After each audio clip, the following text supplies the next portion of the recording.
ወሃቢ ማለት ምን ማለት ነው ይላል። ወሃቢ ማለት የአላህ ተባረከ ወተዓላ ባሪያ ማለት ነው።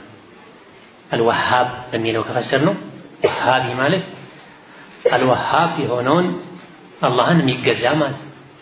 ችግር ባለባቸው ሰዎች ስያሜ መሰረት ወሃቢ ማለት ሙሐመድ ኢብኑ አብዱል ወሃብን የሚከተል ማለት ነው።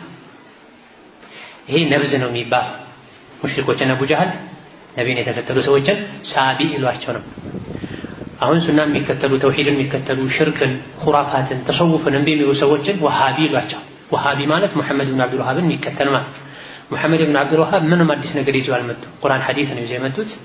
ስለዚህ ወሃቢ የሚባል እምነት የለም፣ ወሃቢ የሚባል አንጃ የለም። ሰዎች ግን በተለይ ሽርክ ላይ የተዘፈቁ ቢድዓ ላይ የተዘፈቁ ሰዎችን ተውሂድን ሱናን የሚያስተምሩ ሰዎችን ሽርክን ተው ቢድዓን ተው የሚሉ ሰዎችን ወሃቢ ይሏቸው። የሙሐመድ ኢብኑ አብዱል ወሃብ ተከታይ ማለት የስተት ነው። የነቢ ተከታይ ነው የሚባለው ሱናን ተውሂድን የሚከተል ሰው። ሌላው ጥያቄ ጁምዓ